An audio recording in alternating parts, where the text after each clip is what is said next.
Hi everybody, this is Tenacious Earl on the Tabletop Baseball channel, and I am going to upload an abbreviated video. I just wanted to touch on the current status of the Tenacious History Maker Baseball League.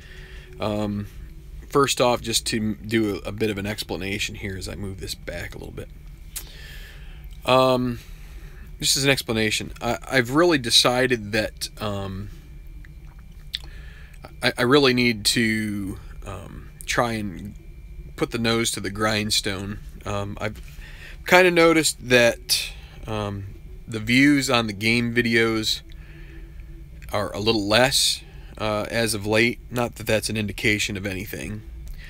And the interaction has also not been as much, and I guess part of me has just been feeling like I've been spinning the wheels in some of these projects. It feels like it's taken a long time, and some of that is recording so many videos from game action. The games take longer when you're describing the action, and that's not to say I'm not going to do that anymore, but I also I think I'm going to have to make some decisions about, and I've talked about this in the past, making decisions on whether or not, which games I'm going to play. I mean, I had this happen in on the Tenacious Strat channel many moons ago as well, where I had to sort of make some tough decisions, set myself to a schedule to really try and crank through a bunch of games, which I did. It's gets to be quite a task to do unless you really set your mind to it and say, I've got to do 2 games a night or 3 games a night, and if I can do one online, that's great. But doing 3 games in a night is pretty tough when you broadcast one, especially if I get back to doing Strat Super Advanced. So here's the thing: I have 3 projects ongoing, and I feel like I am grinding to a halt, kind of in all of them. Just sort of, it's just. It's not a real big problem, but if I don't figure out a way to just sort of hammer through, I'm afraid it is just. And here's the other thing. I think this is going to be. These will be sort of the last large projects that and these aren't even that large. I mean, people do season replays, but I think this is the last time I'm going to try to do something.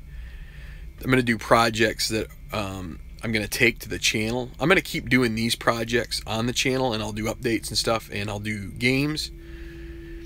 But I think part of the problem with this, and this is sort of like true confessions, or, and actually, I'll do a little aside here in a second on that, but let's stick to this. I really think that a YouTube channel is made for very short-term projects. Anything from even as small as one series. One series would probably be just fine too, especially if you're catching fans of teams that are good. But I mean, one series, people can have their attention focused. It's good to. It's pretty easy to hype it. You get to a 30 game, Earl has done, Tabletop Earl has done a number of pitcher replays. I think that's fine too, because you have a narrative going on, and it's pretty easy to track. You can kind of you're just focusing on one player and one player's stats. You're not really worried about the rest of the team that much. So the downtime isn't spent compiling stats upon stats. In these leagues, where I'm doing 270 games, and then you multiply that by 2, and then add a 162 from the 2008 Phillies on top of that, and you're getting up into the 700 plus game range, which is doable, but it might not be doable if you target spring of next year to have things completed. So that's where I need to start making some decisions on games that I'm going to play online, games that I'm going to play offline, and just try and start holding myself to a loose schedule, albeit loose, because I feel like the more that you burden yourself with some kind of expectation, the easier it becomes to, like, you start blowing off that expectation, and then it just turns to pot. So, and this is the other thing about these projects, and I see your comments here through my thing. Yeah, you guys have had other projects. Tribe Fan, you did a full season of the Indians, and I think that was awesome. I mean, the first one I ran of the TBL was great too. I just, it's just the way it goes. I got a game in the mail from Baseball Demos, and I really appreciate that from him, but it gave me the inkling to want to do something with it. And so then I got something started, and I probably shouldn't have, like, I should have realized at that point what I was up against, and should have just said, you know what, I'm gonna pick some small things to do. But now that I got it started, I don't want to bail. I just want to keep it going, but I need to find ways to do that. So again, I wanted to make one point about these, and it's like these 270 game, 54 games each team, 10 team projects.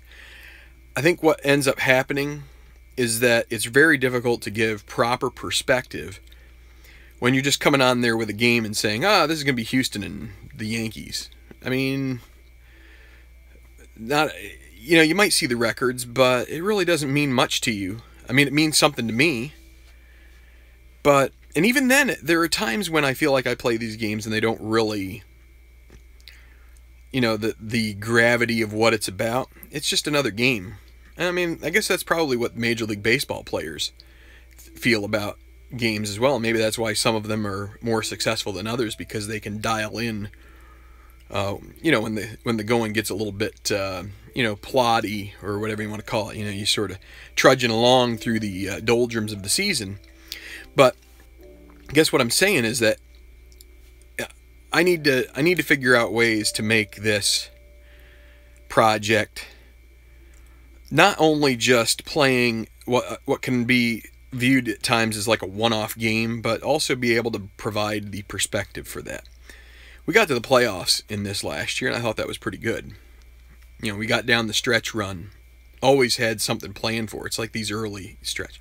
And maybe that's the other thing about it, is I have 3 projects where it's still sort of like they're all in their infancy. I have nothing that is like in that thrust of the final throes of the season. It's like, ooh, you got a pennant race, or you got, this or that or the other. It's like, nah, right now we've got 10 teams all with a chance in this league. In this Strat Super Advanced League, we got 10 teams all with a chance at the moment. I think that's a little bit strung out more. But still, it's kind of the way it is. So, let's just say I'm still thinking, praying, mulling over exactly how best to do this in a way that provides quality, consistent content to the channel, while also getting these projects done. So, I think I've talked about this on the channel before. One of the things that comes to mind is just, whether it's tutorials or whether it's just a straight old, I'm going to get in front of the camera and talk to you about what's going on with projects, what I've seen out there in the tabletop sports / baseball / who knows what world, and just check in for 15-20 minutes, answer a couple questions. Things like that. I don't necessarily think that we need to have a game each time we have a video. I do like putting out games there. I think there are definitely plenty of people who tune in for live games, and it's not going away. It's just, it'll hopefully be in sort of, maybe we need to find the prime times where people are most apt to tune in. Because, I mean, we do get games where there's 10, 12, 15. And the other thing that we need to do, and again, this is something we wanted to do as far as this Patreon account and trying to sort of like ramp up to it is maybe do some more head-to-head stuff. That has been sort of in a holding pattern. The Patreon account, we're still at 14 members and about just not quite $30, so we're still $21. Last I checked was this afternoon. I haven't seen if there's been anything tonight, but I mean, we're gonna have to make some tough decisions here come the end of the month, because and this is something that Tabletop Earl and I'll have to talk about, because as I've mentioned in other videos, and I'm sure he has too, first of the month it starts charging regardless, and I don't want to be doing that unless we're getting to that goal. I wouldn't feel right about that. So we just need to figure that out, and we need to talk about it. There are other things we can do with that, but anyway, that's kind of where things currently stand. I'm not sitting here pleading for anything. If it doesn't happen, we're still playing projects, we're still playing games, and appreciate everybody who has, absolutely appreciate 100% everybody who has already put in to this campaign. Very much appreciate your commitments. Appreciate anybody who is also just on the fence, considering it, not really sure what exactly taking it to the next level means. I can understand. All I can say is we're going to do the best we can with what we can. So let's do this. I labeled this as an update. So let's do this. I played 2 games tonight. It closes out Gameday, so I got some standings. I'm going to turn the camera around here and try to have the phone not fall all over itself. And so we're just, with this new setup, I've got to do a little different thing here. So, Oakland and Milwaukee. Oakland was 2-2 to start, and the Brewers were 3-1, and Milwaukee was victorious. They go to 4-1. The Athletics 2-3. Got to write that down. I wanted to start writing that in that where my I put a little copyright on this score sheet because I'm sending them out. Just want to make sure that it's clear who designed it. If anybody has any questions about it, they can send them my way. But anyway, Brewers sent Zach Davies to the hill, and he went 6 1/3. Gave up 5 hits. Did give up 2. No, that's a mistake. He gave up 2 runs, but neither of them were earned. Let's do that. Oakland, the loser for Oakland was Chris Bassett, who went only 4 innings, gave up 4 earned runs, 6 hits, 3 strikeouts, 3 walks, and a couple of dingers. So Oakland opened the scoring in the 4th inning. An error on Chris Carter, and then a wild pitch by Davies allowed Billy Butler to get to second after a walk, and then a fielder's choice getting Chris Davis at second base, and then Coughlin grounded out. That was but they were playing the infield back, and that allowed Butler to score because the only play for Coughlin was to first base. And Stephen Vogt got a single, and that knocked Alonso in from second base to give him a 2-0 lead. Then Milwaukee responded with a run on an Aaron Hill home run. I believe that is his 3rd on the season. Bear with me as I check my stats. Yeah, that is his 3rd, and that was also his 10th run batted in so far. And then, so that made it 2-1, and then fast forward to the bottom of the 5th, and you had Ramon Flores and Keon Broxton. So Flores reached on a double. Broxton, I decided to bunt with him, and he actually beat the sucker out as an active runner. So that made it first and third with nobody out. Then Jonathan VR went ahead and smacked one out of the park, 3-run home run. That was his first of the year. 7th, 8th, and 9th runs batted in. That made it 4-2. You had Tyler Thornburg, Blaine Boyer, and Jeremy Jeffries combining for 2 2/3 innings out of the bullpen for a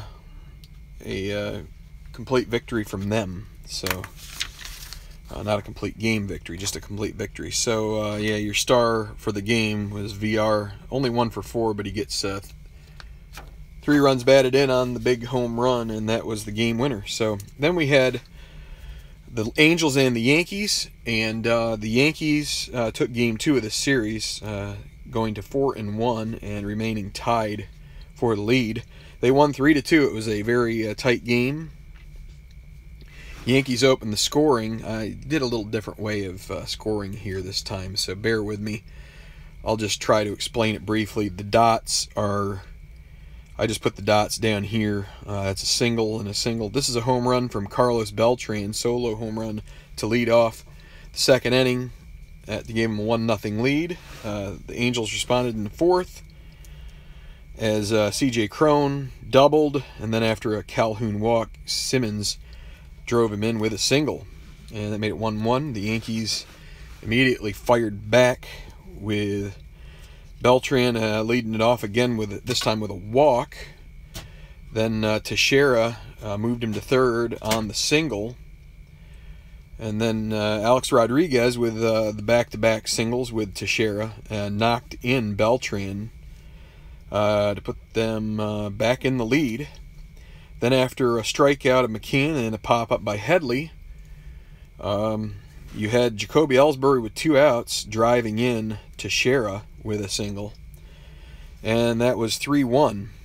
In the top of the 5th inning, Johnny Giavotella went deep for it with his second home run. I believe that was Beltran's first, by the way, but that made it 3-2.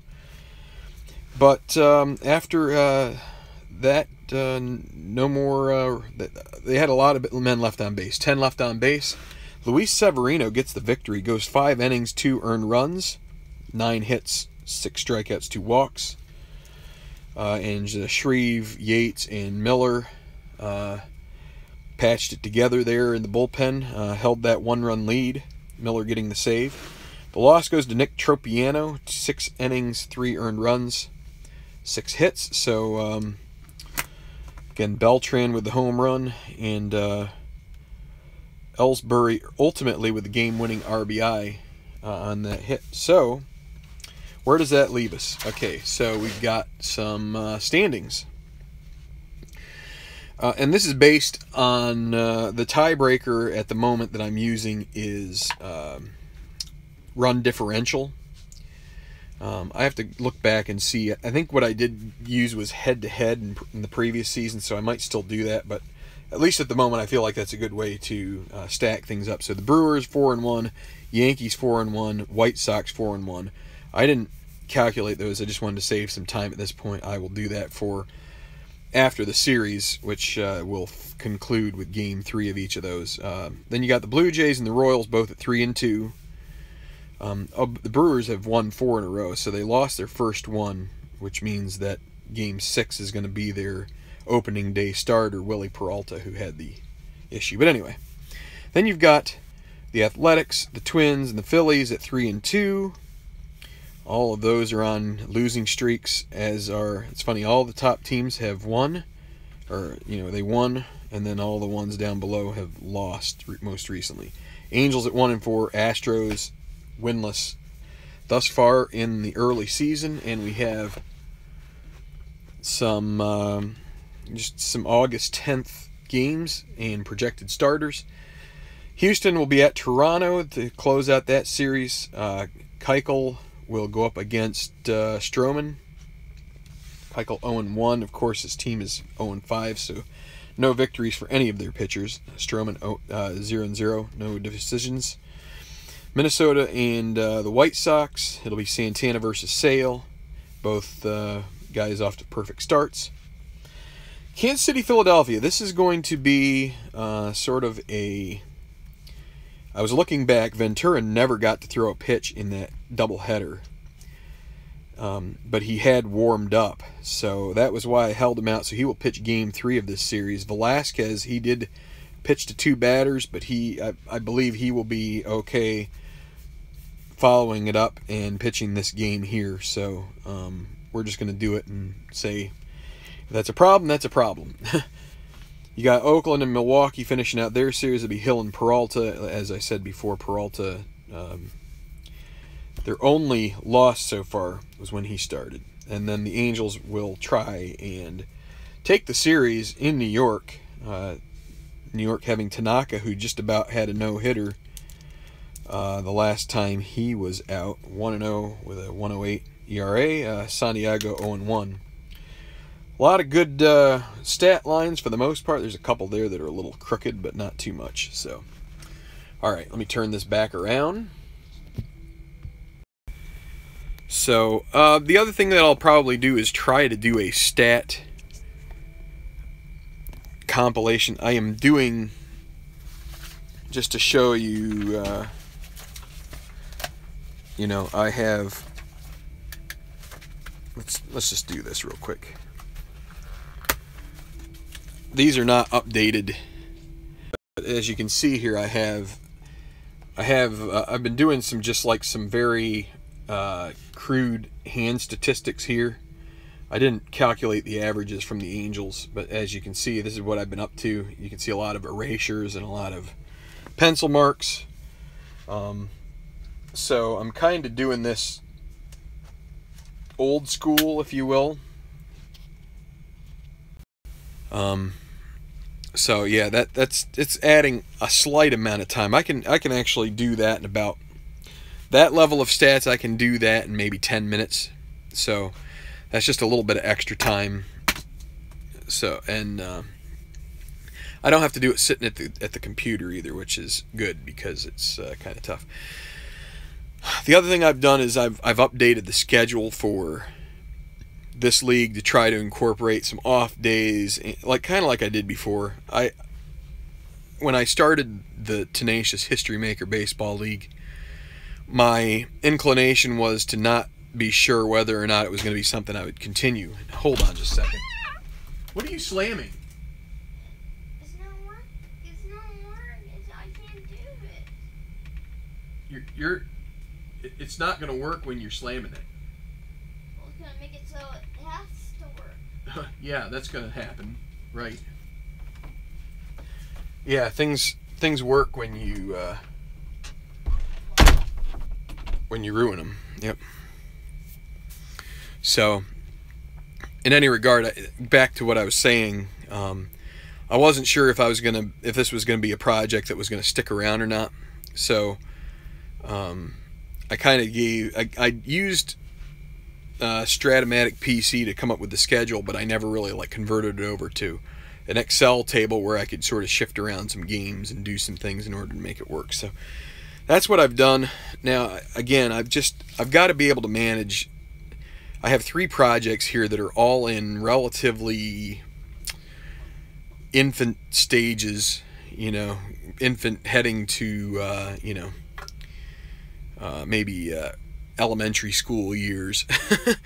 And it gets really, again, it's pretty tough. So anybody who's just tuning in here, just to give a refresh, I'm trying to do more games offline. I really need to do that. I also have this History Maker Golf that I've played 1 round in so far, because it's just there's a lot to do.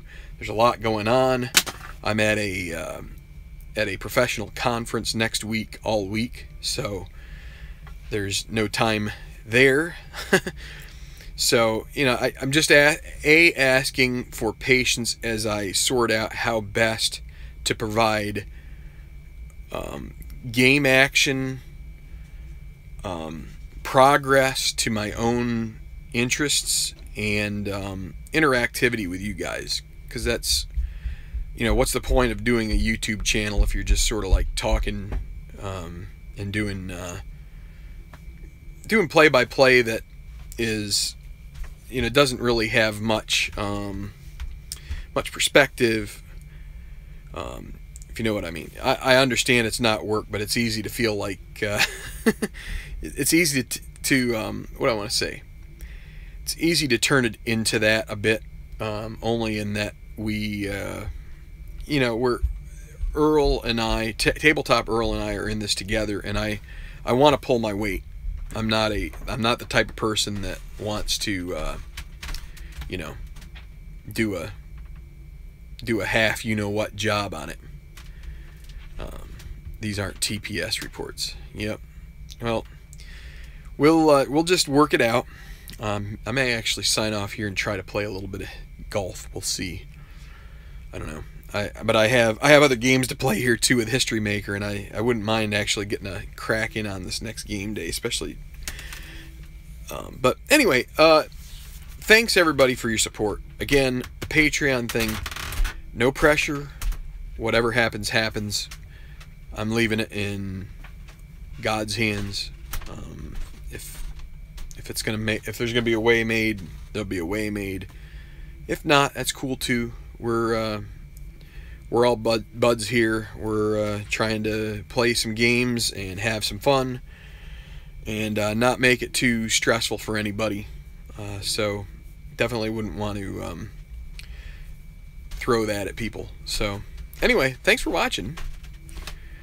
You're gonna Tribe Fan is, so if anybody here is not a member of the Facebook group Tabletop Baseball, go search it out, join it, and there are all sorts of updates of various projects, especially some of the commenters here in the channel on the live stream. If you guys ever come in for a live stream, we have a number of quote-unquote regulars here who, and they have projects that they're doing offline, but what they do is they'll often give quick updates on Facebook to help us know what's going on, and you know, Tabletop Earl and I really appreciate those.